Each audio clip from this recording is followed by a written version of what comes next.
So ladies and gentlemen, welcome to Step Up. Good morning, Joyce. We'll give you another minute. Label, can you bring Larry's as well? Otherwise I'll forget. If you have a second. Like I told him to remind me, but just in case. Okay, so let's start that again, shall we? Good morning, ladies and gentlemen. Welcome to the Siddur Unpacked, Lesson 4. Today's lesson is titled, In Awe of the Law.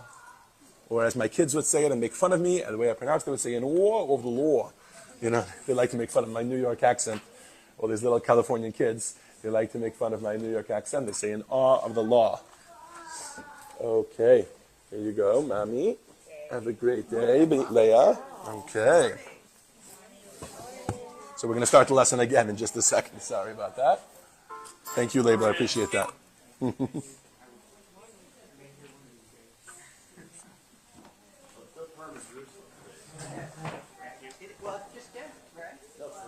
No, it's continuing. It ended now, by now. I talked to my kids a few minutes ago. They were just finishing up. Oh, yeah? Oh, well, yeah, because time-wise, because it's already evening in Jerusalem. Yes. So today is actually, it's called Purim Mishulash, which means a triple Purim. So today they're still doing part of Purim in Jerusalem. Because, yeah, because probably because it was towards the end of the day.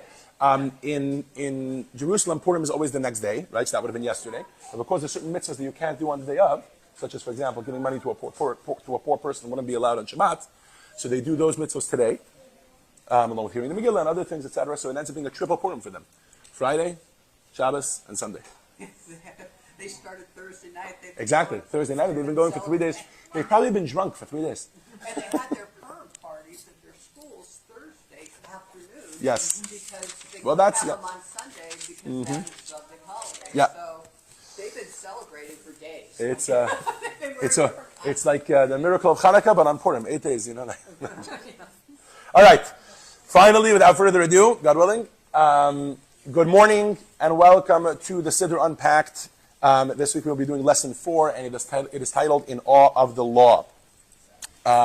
If you have a textbook, we are on page 46 in your textbook, and if you can open up your Siddur to page 8. That's the book we're unpacking, right? On page 8, that's the prayers we are going to be doing. Now, as many of us know, as probably all of us know, on the 6th of Sivan in the year 2448 to the Jewish calendar, a very monumental occasion took place, and that is the giving of the Torah by God to the Jewish people. In the words of the Torah, Vayered Hashem al Har Sinai, God himself came down onto Mount Sinai. The fire burst into flames. There was smoke. There was lightning. They heard the lightning. They saw the thunder.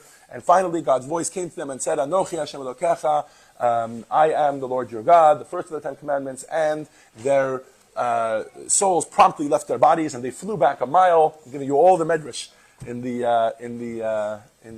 that's brought down in the Talmud and Tractate Shabbat.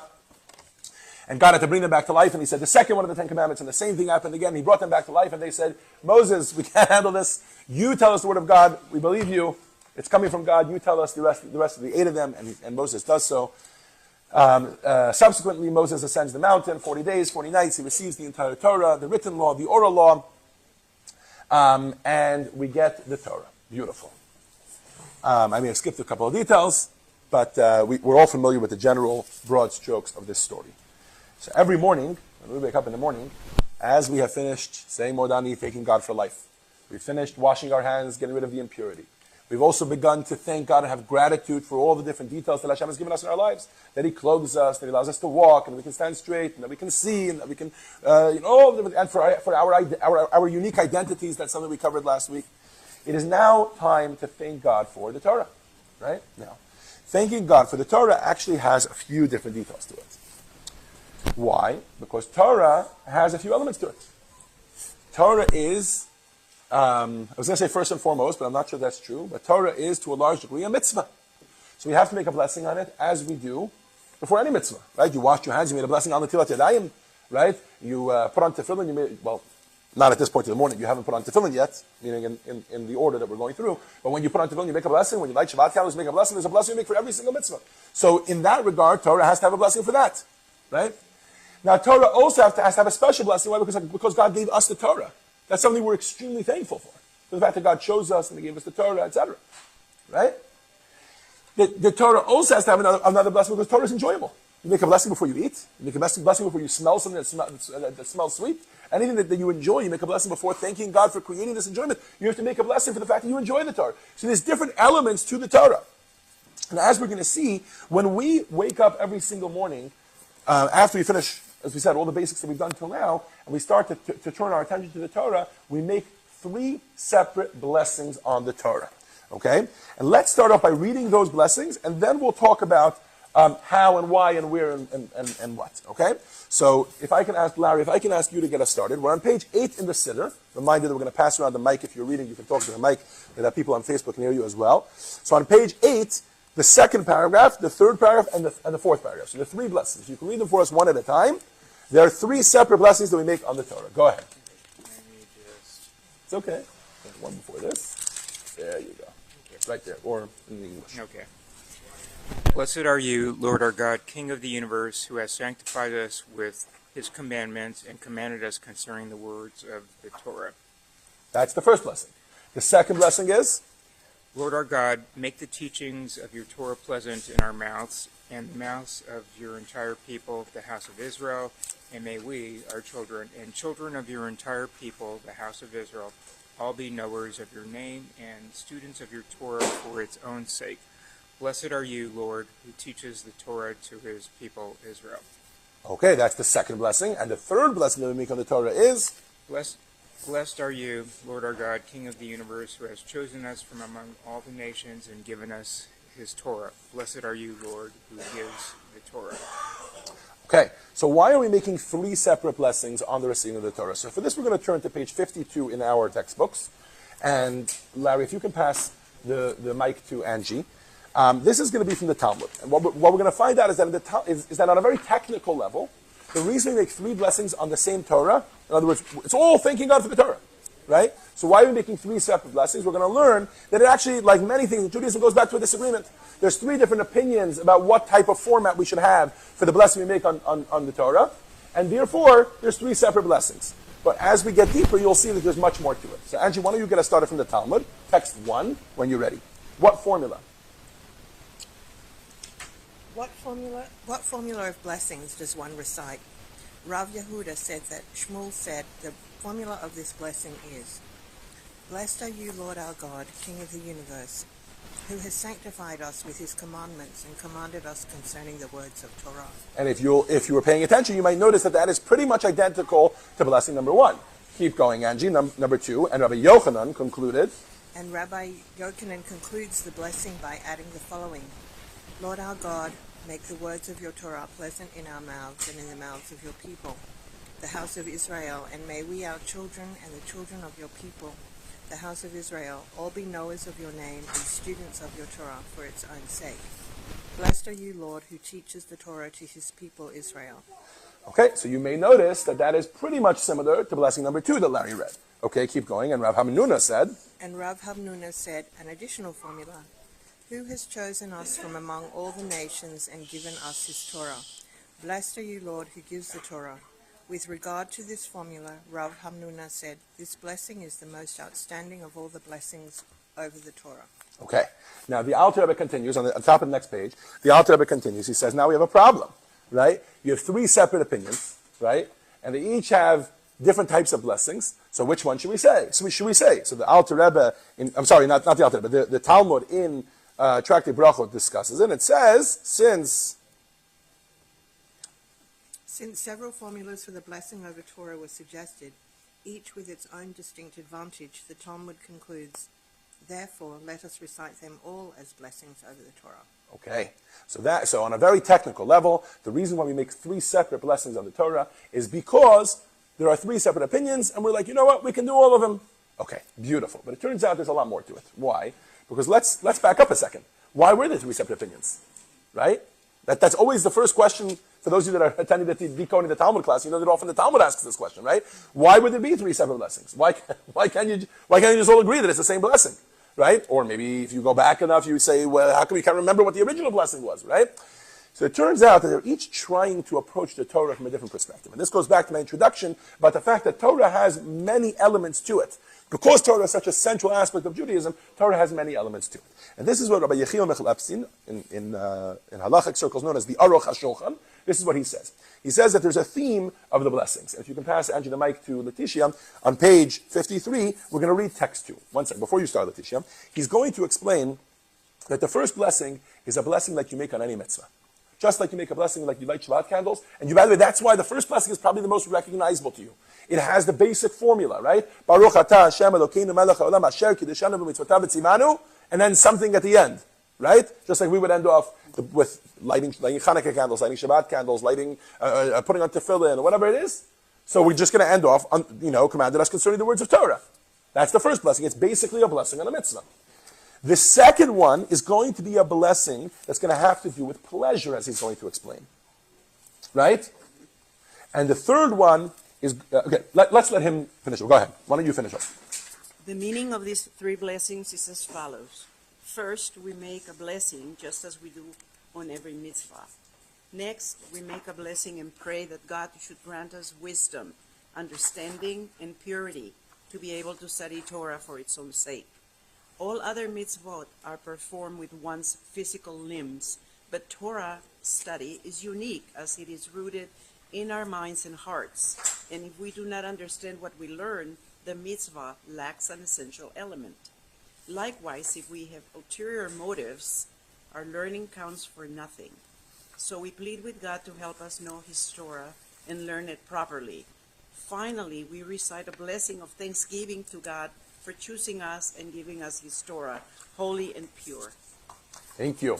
So the third type of blessing, as he mentions, is a blessing of thanksgiving, a blessing of praise. Just like throughout David, we say blessings of praise. Now, normally, these are divided. When you eat food, you're not giving praise to God. Right? I mean, obviously, everything is praising God. But I'm saying it's more a blessing of thanks. Thank you, God, for giving me food, like that I can have pleasure from food. Right? Thank you, God, for making bread come forth from the ground, for example. Right? Like that I can then enjoy that bread and that can sustain me and I can have pleasure from it, etc. So that's a blessing for pleasure. We make a blessing on sweet-smelling spices. We're making a blessing, thanking God for creating sweet-smelling spices, like how we can have pleasure from them. That's called, in Hebrew, that's called Birchat Hanenin. Right? That was the middle category. The first category is called Birchat HaMitzvot, a blessing that we make on a mitzvah. And the third category is Birchat Hodah. That's like most of davening. Right? Most of davening, we're not making a blessing on pleasure. When we say, Yishtabach Shimcha La'ad Malkeinu, may the name of God be praised forever and ever, and be extolled, and we thank God for creating the heavens, and think of it. We're not really thanking per se because we're having pleasure. We're praising. It's a love fest. We're trying to express our love for Hashem, right? So just like that part of davening, the third blessing is trying to express our praise for God. So if we go back to look at those the formulas for those three blessings, you'll notice that. The first one I already pointed out was the basic formula, Sher Kiddushanu Mitzvotav Al Divrei Torah. The second one, take a look at how beautiful the blessing is. V'harevna Hashem Elokeinu, Hashem, make it sweet for us again. Make the words of Torah sweet. We're expressing the pleasure that we have when we study Torah. By the way, as an extra little bonus, let's throw in here. Why do we say that the words of Torah are sweet? Why do we say the words of Torah are sweet? This goes back to the association that we want to have with Torah all the way from our youngest age, right? For a young boy, right after they have their upsharnish. I don't know how many of you are familiar with this because it's not really done in a shul. This is done in a different setting. You've heard of this before? When a young boy turns 3 years old, the first thing you do is you do the upsharnish, right? The upsharnish, which is the first time you cut his hair, is actually supposed to be symbolic of the fact that his education is beginning, right? Okay. Well, wait, we're getting there. Now, that's not at the upsharnish. After the upsharnish, there's a different ceremony or whatever custom. It's called an arayin firnish. Arayin firnish means you take him. It means you escort him to, and it's a very kabbalistic, mystical concept. You wrap him in a talit like that; he doesn't see anything impure, and you take him to cheder. You take him to. You've heard of this before? And you take him to cheder. You take him to the Jewish study hall, and you bring him into a room. Usually the first grade room, which is why Menachem is so excited about this year. Every other Sunday he has another boy coming into his classroom, a 3-year-old. And what do? They come in and they sit down. You want to join us? Sure. So this seat is taken. Come sit here. And they sit him down. We're going to move him over right here. They sit him down and he starts to read the alphabet, because that's they can read it, 3 years old, right? They can't study Torah yet. But he starts to read the alphabet. And the custom is that you take a sheet of paper that has the alphabet on it, and you pour honey on every single letter, and as he recognizes the letter, he takes his finger and he licks the honey, right? And the Rebbe reminds him and he says, just as sweet as this honey is, so sweet shall the Torah be for you. In other words, we want to always have a pleasant and sweet association with the Torah. So here we're saying to Hashem, "V'harev na Hashem Elokeinu et ivri Toratecha b'finu." We are in our 30s, in our 40s, in our 50s, in our 60s, in our 80s, in our 90s, right? And we are telling Hashem, please help us always retain that same sweetness that we started off our lives wanting to have for the Torah. Help us continue to have that sweetness for the Torah. In other words, we're not just thanking Hashem for giving us the mitzvah of the Torah. We're not just praising Hashem that His Torah is so beautiful. We're having a personal association with it. This is so sweet, this is so pleasant to me, and I'm thanking Hashem not for the fact that I can connect Him to the Torah, for the fact that I get the privilege of having this sweetness, this beautiful pleasure, just like I enjoy a good omelet and bagel with cream cheese and whatever, just like I enjoy that and I make a blessing, thank you Hashem for the enjoyment that I have out of the food, right? So to make a blessing that I enjoy the Torah. I mean, it's literally Birchat. It's a blessing. According to the Aruch HaShulchan, I'm enjoying the Torah, right? By the way, if you want to continue with that theme, just like we make a blessing for enjoying food, but it's not just for the enjoyment of the food, it's also for the sustenance that the food gives us, the Torah is the same way, right? What do we continue? We say that we should all be those that know and study Torah. Why? Because the Torah sustains us. The Torah literally gives us life. Sure, food gives us physical life, but Torah is often compared to spiritual food. It's like food for your neshama, right? And therefore, this middle blessing is like the Birchat Hanan. The third one, you'll notice, is more of a praise. Wow. Thank you, Hashem, for choosing me, for choosing us from all the nations, giving us the Torah. For those, for the men who receive aliyahs to the Torah, you'll recognize this as the same blessing that we make. Asher bachar banu mikol ha'amim v'natan lanu et Torato, right? You recognize that as a blessing we make when we receive an aliyah. Somebody was sitting here, but it's okay. You sit here for now. When he comes back, we'll be good. So here, come here. Michael, later. You're good. A textbook, a siddur, you're good. Your left-hand man. Sounds good. Instead of my hand, leave this one for him. And that is the three blessings that we make. Okay, now, in general, whenever it comes to a mitzvah, there is a rule that you're not supposed to make what's called a hefsek. Right? A hefsek is that, in Hebrew, the word hefsek means interruption. Right? So, for example, for the men and the women here, let's choose an example of the men, example of the women, our basic ones, tefillin and Shabbat candles, right? You all know that as soon as you put on tefillin, you make the blessing, and right after you make the blessing, you're supposed to put on tefillin right away. Now, you're not supposed to make the blessing, then go have a shmooze with your friend, and then come back and put on tefillin. It's supposed to be, because the blessing, by the way, to a certain degree, is the meditation, right? That's the meditation that's supposed to get you into the right frame of mind for the mitzvah, right? Similarly, for Shabbat candles, the same thing, right? As soon as you, now, with Shabbat candles is a whole different aspect, which I won't get into, about when we make the blessing, like you light the candle first, and then you make the blessing, and then you cover your eyes, etc. That's a whole different aspect. But still, the blessing is supposed to be as close as possible to the mitzvah, right? Now, according to many opinions, that's not necessary for studying Torah. Do you know why? Because Shabbat candles is a mitzvah that comes about only once a week. You have that obligation then, so you make a blessing on that obligation, and then you do the mitzvah, right? Tefillin is an obligation that comes around once a day. You make the blessing, you do it, then you do the mitzvah. But Torah study, there's no when are you obligated to study Torah? All day, all night, every single moment of your life, you could be studying Torah, and you should be studying Torah, you should be thinking words of Torah, etc. So according to some opinions, you don't really need to study Torah right away. But according to other opinions, you do, and that's why the first thing we do right after we make these three lessons is we're going to study some Torah. So let's read about this. Marilyn, if you can read for us, please, text 3 on page 54. This is from the Shulchan Aruch, from the Jewish Code of Law, about the different opinions about needing to study Torah immediately after you make a blessing on the study of Torah. Go ahead. There are authorities who maintain that there is no need to study immediately after reciting the blessings over Torah study. Instead, even if one made an interruption between the blessing and their studies, the same laws apply as if they had made an interruption in the midst of their studies, as will be explained. These blessings do not resemble the blessings over the mitzvot or the blessings recited upon receiving a pleasurable benefit.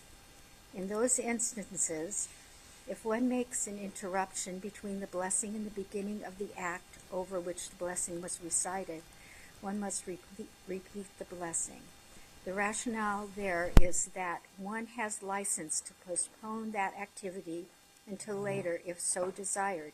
Accordingly, when they make an interruption between the blessing and the activity, it appears that the blessing is not linked to that activity. Torah study it is argued, is different, since one is obligated to be occupied with it at all times.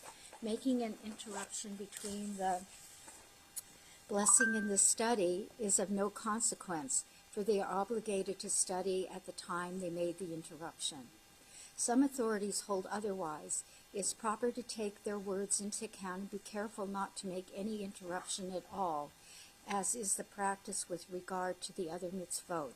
Thus it has become customary to recite the priestly blessing directly after the blessings over Torah study. There we go. Okay, so that's the reason why the next thing that you're going to see in the Siddur, at the bottom of page 8, is going to be some Torah study. Now, Torah study becomes a big question. Yes, go ahead. So I've been studying Birchat. Yes. So I go, I've got lots of different Birchat. So I'm not, am I supposed to say Birchat Hatorah before I start reading Birchat? Absolutely, but not every time. You're supposed to say it once in the morning for the whole day. That's these 3 blessings that we made on page 8. That's supposed to include the Pirkei Avos. Now, this is exactly what we're talking about now. Let's say you wake up every morning and you say these blessings. You started on page 2, on page 5, Modani, then you went through the rest of the blessings. After you washed your hands, you went through the rest of the blessings. And now you get to the blessings of the Torah. You make the 3 blessings. And let's say then you wouldn't study Torah for a couple hours. Because Pirkei Avos you're going to get to, I don't know, at 1 o'clock. You have a set time that you study Pirkei Avos, let's say, right? So then there would be a big interruption between. According to some opinions, it's not a big deal. But the Alter Rebbe says, because according to some opinions it is, he says it's best to start studying right away. So the next thing that's going to happen in the Siddur, in other words, as part of the order of the prayer, is going to be we're going to study a little bit of Torah. Just that right after the blessing we study Torah. And then you can take a break and keep studying, and then take a break and keep studying. You do some work, and then you study, and whatever. Many people, for example, the way that they work, right? Let's say shop owners or people who, with their jobs, their work comes in, busier and less busy times. Especially back in the day, lots of people owned shops, right? Little in the shtetl, they owned like a little booth. They would sit and study Torah. And when a customer came, they would take care of the customer and go back to studying Torah, right? And many jobs afford that opportunity where you can study Torah, go back to your job, then go back to studying Torah, etc. Right? All of that studying Torah is going to be the same blessing from the morning that's going to cover that. Does that answer your question? One additional Okay. question. After we light the Shabbos candles, we read Tanakh. Am I supposed to? So if you made a blessing on the Torah in the morning, then that would cover that one. Covers that. Exactly. But Because it's the next day, right? Because when you light the Shabbos candle, it's a new day. Very good. Good question. And by the way, I want to point out that it has nothing to do with the Shabbos candles. Even on a regular day, once it becomes nighttime, from a Jewish perspective, it's a new day, right? But the main concern here is not a separate day. If you stay up for 2 days straight, according to many opinions, you wouldn't have to make another blessing on the Torah. It's discussed. But according, if you just stay up for 48 hours, that's why? Because it's not about a new day. It's about an interruption of sleep in between, which creates a separate entity that now you have to study Torah. Does that make sense? it's the same day. Even Yeah, though- it's not the same day. It's not the same day. It's the same blessing covers it. For example, like your question technically could apply even to food. Let's say you make a blessing, shahakol, on some food, and you made it at 5:52, and 5:58 is a new day, Jewish wise, right? That day, 5:58 is when it switches to the next day. Right? Because that's sunset or it says like Kochavim, etc. And now after that is a new day. You have to make a new blessing. You're in the middle of a meal. No, the blessing continues. Because it's not about a new day. It's about there not being an interruption between what you're doing. But I do want to point something out though. When it comes to food, if you get distracted for half an hour, right? You go outside and you take a Torah and then you come back in and then you do need to make a new blessing. Why when it comes to Torah study does it not? Which I think essentially at its core is what you're struggling with. Why? Because you're like, hold on a second. At 8 o'clock, maybe 6 o'clock in the morning, I made a blessing on the Torah. Then I learned a little bit of Torah, these 3 paragraphs that we're about to read, right? And then I went about my whole day. And now it's 7 o'clock in the evening, and before I go to sleep, I'm going to sit down, I'm going to study some Torah, I'm going to pick Avos, whatever it is, right? Or you lit Shabbos candles, you do some Tanakh, whatever it is, right? You're like, hold on a second, that still stays with me? This actually shows on a brilliant aspect which only applies to Torah study. And that's essentially what Marilyn was reading for us in text 3, which is that a Jew is never really considered separated from the Torah. As long as you're conscious and you're awake, you're essentially studying Torah. It wasn't by chance that I gave you that example of a Jew who has, let's say, a shop that has like slower times and busier times, and he's studying Torah in between customers. That has always been the Jewish way. In other words, you wake up in the morning, you make a blessing on studying Torah, you are essentially studying Torah all day. The minutes that you take to work and to eat and to talk to your spouse and to do other things, those are minutes that, you have to take a brief break from studying Torah in order to do things that Hashem wants you to do in order to live. But essentially, you're always studying Torah. The exception to that is, for most of us at least, is that during the hours that we're sleeping, that's like a whole new, you wake up in the morning, you're a whole new entity, right? As we discussed couple weeks ago, you give your neshama back, comes back down, and then you start again. Thank you, Shimon. That led to a lot of insight, which I hope people appreciate. To come back to the Siddur has in it Birchat Kohanim, the priestly blessing, for a very specific reason. And the reason it has it here has nothing to do with Kohanim being more literate than regular Jews or anything like that. The reason it has the blessing of the priestly blessing here is for a simple reason. Because we need to study some Torah. The Kohanim used to give a blessing to the Jewish people, and that is mentioned in the Torah. And what I was getting to was that of all the parts of the Torah that we're going to read, and that's going to be the part of Torah that we study, this is the part we're going to choose to study. Why is that? Because we want to embody those blessings, right? Now, even though the priests are not giving it to us, and even though the blessing is not coming to us in that way, but it's a beautiful part of the Torah to read, so therefore this is the part that we read. Now, what you'll notice is that from the bottom of page 8, continuing to page 9, we don't just do the priestly blessings. After the priestly blessings, we move on to doing a Mishnah and Gemara. So for those of you that are attending the deacon in the Talmud class, you'll be familiar with this. That the Torah is divided into the written law and the oral law, right? So we want to do some written law and some oral law immediately. And by the way, this helps us to remember that the oral law comes directly from Sinai, right? That's also a big part of studying Torah. Now, so we're going to do written law, and we're going to do oral law. And then in the oral law, we're going to do Mishnah, we're going to do Gemara. Now it's not time to get into the whole background of what Mishnah is and what Gemara is. But we're going to do some Mishnah and some Gemara. For those of you that are familiar, you're familiar. For those of you that are not, that's okay. All right. Now, in the Mishnah and the Gemara, again, there's going to be a choice made, which Mishnah, which Gemara, and you'll see the reason why, because these are very beautiful ones.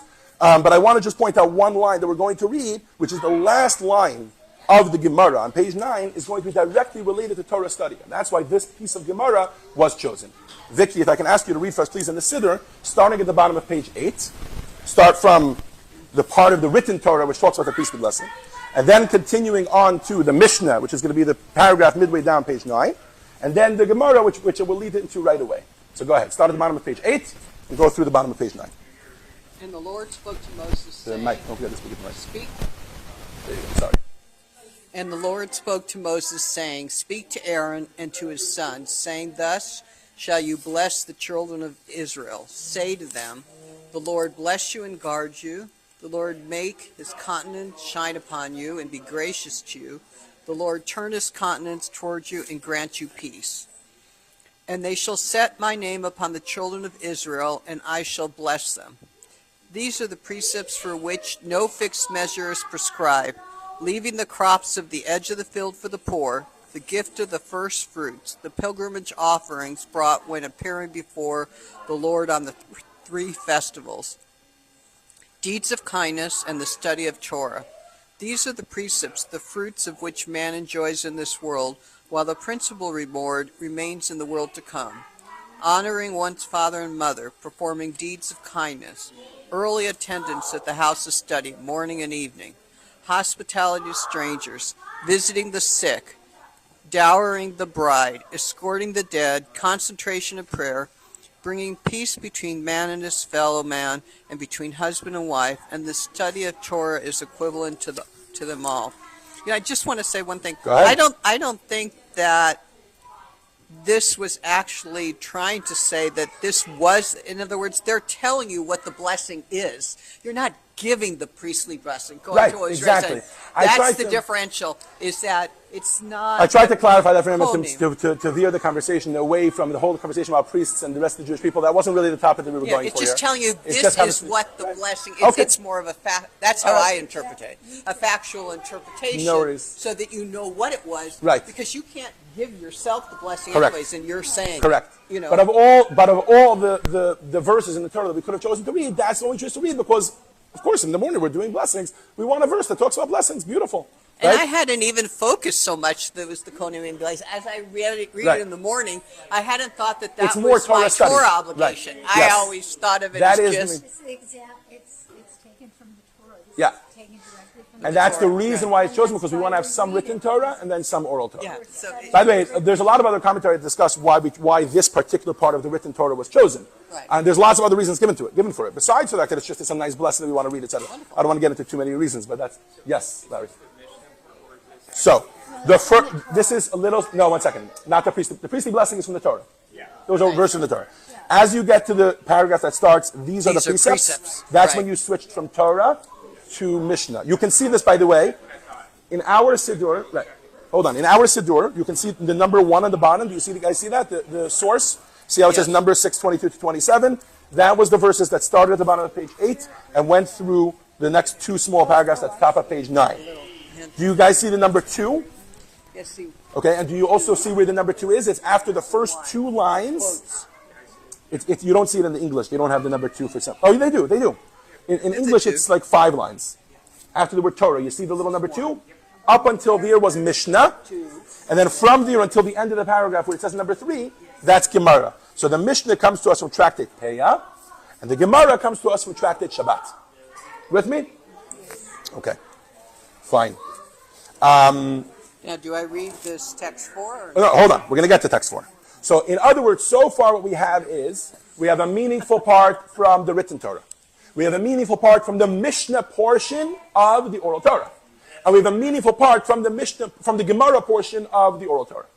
Why isn't there after that? Right? Why aren't there more and more and more? As we know, this didn't all end with the Gemara. And I know that those of you that are in the decoding the Talmud class are looking forward to tomorrow night's class, where we're going to finish off the Talmud until today. Right? But why don't we continue after that? The real technical answer is, this Siddur was composed by who? The men of the Great Assembly. And it continued to evolve a little bit after that, but at a certain point, the Siddur became the Siddur.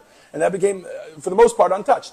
So therefore, they chose parts of the oral Torah as it was then. As the oral Torah evolves, sure, we can study more oral Torah throughout the day. Yes? This particular Siddur was then put together by Rabbi By the Alter Rebbe. Not really. It's a little bit of a misnomer. No, it is. It's true. The Alter Rebbe put together this Siddur, and he gets credit for this Siddur. But open up a different Siddur, you'll see they're not that different. No. They're like 95% the same. Yeah. So what it means is that the Alter Rebbe chose to do this as per the Kabbalistic intentions of the Arizal. He chose exactly which ones go where, and sometimes there's like a change in pronunciation of a word, whatever, those things. It actually says that in the art scroll of Siddur, which is similar to what I did. What does it say? It says that exactly what you said. Right. But they're 95% the same. Added the Kabbalistic Exactly. aspect. So what you're touching on is a whole separate subject. It's called Nusach. Nusach means that there are different variations of the Siddur. There's Ashkenazi and Sephardi and Chabad. But like I'm saying, 95% of them are the same. So when I say that the men of the Great Assembly made the Siddur, I mean they made the Siddur. And then, yeah, sure, it's been 1,000 years since then, 1,500 years since then. So there have been slight variations here and there to accommodate certain Kabbalistic intentions, which were passed down, by the way, over those 1,000 to 1,500 years. And yeah, things like that. There is a book that actually just recently came out. It's called Siddur B'Mekoro, which means the Siddur at its source and its sources. And basically what he does is he tracked down as many facsimiles of handwritten Siddurim from back before they were printed, and as old as we have. And I think he has one even that's like 800 years old. And he has all the copies there, and he compares them, and you see when this cropped up and when that cropped up. And sometimes that's very informative of certain things in the Siddur. But I think that's beyond the scope of our goal of this class. So when was Yes. this put together again? Just remind me the date. Which one? The Siddur The Siddur. as a whole, or the Alter Rebbe's version? Siddur is always the men of the Great Assembly. You're talking right at the beginning of the Common Era. I may be getting my dates off. Let me Google it quickly for you. Like that, I get the dates right. When were the men of the Great Assembly? They're saying approximately 520 BCE.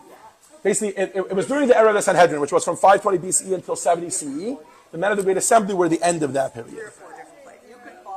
Okay. Yeah, also, that was just a Google, so maybe they got something wrong. It's 300 years ago. Less, 200 years ago. Yeah, the Alter Rebbe. Yeah, that's our Rebbe's great-great-grandfather. So that's very recent. So yeah. Very good. It's important to note that. The biggest difference between the art scroll... Hold on. Let me just add one more thing here. And that's the reason, by the way, why he's not making great changes. He's not saying, we're not saying Ashrei. What do you mean? Ashrei is mentioned in the Talmud. You know what I mean? And he's not doing that. What he's doing is he's fine-tuning. Yes? There's two main differences. The Hatorah is in a different order in the art scroll in here, but the only thing that's really added is that that whole element. I'm saying it wrong. You know, the prayer we say just before Baruch Shemar. Yeah. That on Shabbat. is not in. Right, it's not in the art scroll. Yeah, it's not the only thing, Vicky, especially because... That's the biggest Oh, that's the biggest thing. Maybe those are some of the biggest things. And Hodu and Baruch Shamar and the opposite order. A few things are different orders. Yeah, but where it really boils down to it isn't like little pronunciations of words. Right. A change here, a change there. Very often it's connected to things like gematria or names of God that are hinted to and hidden in the words. Anyways, so that's, a lot of it has to do with that. Okay, I really got to go teach in Hebrew school, so let's just finish off with one point. Okay, let me conclude today's lesson with the following. We've made 3 blessings on the reading of the Torah. And then we go on to actually studying Torah, right? But actually it turns out that so we're going to skip actually text, go right to text 5, okay? There's something very powerful about the blessing we make on the Torah. As you start off with a blessing, any blessing, very often you have like this very technical approach to it. Like a blessing, what is it? The main thing is that I'm lighting Shabbat candles, right? And then I'm going to make a blessing, thanking God for the opportunity to connect with Him by lighting Shabbat candles. The main thing I'm doing is putting on tefillin. I'm going to thank God as a little blessing beforehand, etc. Right? So you think of a blessing as being a very technical thing, right? And actually, it turns out that there's much more to a blessing than meets the eye.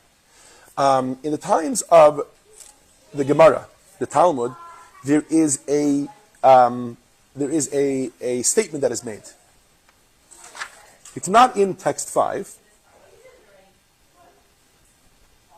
It's not in text 5, but text 5 is talking about it. The Talmud makes a statement which says that the destruction of, I think it was the second temple. Here's the quote. You can see it on page 50 if you want. For what did the land become lost, become desolate like the desert without passerby? The Talmud says it's not the second temple, it's the first temple was destroyed and the land of Israel laid to waste because scholars of that era did not recite Birchat Hatorah before studying. Now, if that's not an extreme statement, I don't know what is, right? You're telling me the Beit HaMikdash was destroyed, not because people were sleeping with each other's wives or things like that, like there was before the flood. Not because of sinat china, because they were mean to each other, based on hatred like the second temple. No, you're telling me this technical thing. They used to study Torah, but they didn't make a blessing before they studied Torah. You're like, seriously? They didn't make a blessing? What's the big deal about not making a blessing before you study Torah, right? So Chassidus explains, there's a lot more lying here. What's going on here is an attitude. The real problem wasn't that they weren't making the technical, they weren't saying a 2-liner before they studied Torah. What they weren't doing is having in mind the attitude which the blessing represented. If you take a look at the blessing, at the second to last paragraph on the bottom of page 8, there's the end of the blessing is, "Blessed are you, Lord, who gives us the Torah," or in Hebrew, "Nosin HaTorah." That says it all. The Talmud, Chassidus explains what the Talmud means is that they've forgotten Nosin HaTorah. They had forgotten about the giver of the Torah. In other words, they were studying Torah, but they had forgotten about the giver of the Torah. In other words, they were studying Torah as a wisdom, like any other wisdom. Let's see how the Rebbe explains this in text 5. Michelle, you want to read for us? There you go. This is what is meant by the Torah was not important enough to them that it should be worthy of a blessing. Meaning, they did not appreciate Torah inasmuch as it is the intellect and will of the Holy One, blessed be He. Rather, they valued it as an intellectual exercise. Therefore, they did not recite, "Who has chosen us from among all the nations and given us His Torah." For they did not consider the godliness that is present in the Torah, just the satisfaction that the human intellect enjoys. And this is the message that I want to end off with today. When we make a blessing on the Torah and we thank God for giving us the Torah, we are making a blessing on much more than just a mitzvah of the Torah. What we are doing is putting ourselves in a certain frame of mind. And I hinted to this earlier when I was discussing that a blessing is supposed to be a meditation. A blessing is supposed to be a moment, right? And that moment is supposed to be us recognizing exactly what it is that we're doing. And especially when it comes to Torah study, it's important for us to recognize what we're doing. We're not just studying another wisdom. It's not just us hanging out and saying, "Hey, I studied math, I studied philosophy, now I'm in a new period, I'm going to study Torah." The moment we start doing that, that's what leads to the destruction of the temple. Not because that's a punishment. It leads to the destruction of the temple because it leads to the destruction of Judaism itself. And at the risk of really sticking my foot in my mouth, that's what triggered me when Michael was making that statement about the Kohanim and the caste system, etc. People come and they say, "Oh, anthropologically speaking, scientifically speaking, etc." In other words, they take all the rules that apply to everything, every other discipline that they study, and they apply it to Torah. And that's a grave mistake, and we should not make that grave mistake. And if we see that mistake being made, we should protest it. Perhaps a little kinder than I did it. I probably could have used softer gloves, and maybe that's what triggered him. But one second. But I think that point is a very, very important point for us to understand. That Torah is not another wisdom like every other wisdom. It's not a wisdom that God handed us and said, oh, you like to study philosophy, you like to study math, here's another one, study Torah. Now, Torah, as we know, is God putting himself into the Torah.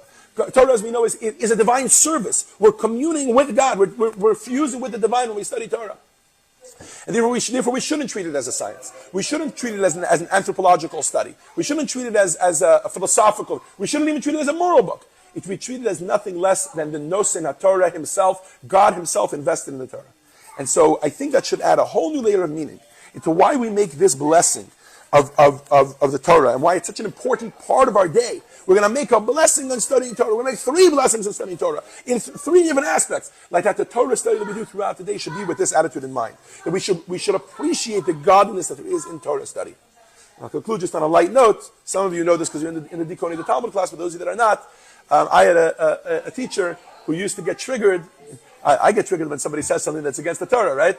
But he used to get triggered if we walked into the study hall with a can of Coke to study Torah. He's like, what do you think this is? You think you're here to study Torah and you're going to be drinking a can of Coke while you're studying Torah? Now, okay, we serve breakfast during Torah study. Maybe that's an extreme side. But he has a point, generally speaking, which is that Torah study shouldn't be treated like, oh, I read a novel, I was reading some Shakespeare, I was reading some this, I was reading some Harry Potter, or whatever it is, and now I'm studying Torah. It's not a book club, exactly. It's a divine service. All of us, what we've just engaged in over the past 45 minutes was not just reading a book. We were actually connecting with Hashem. And that's one of the most powerful messages I can leave with you in a lesson that was titled, The Awe of the Law.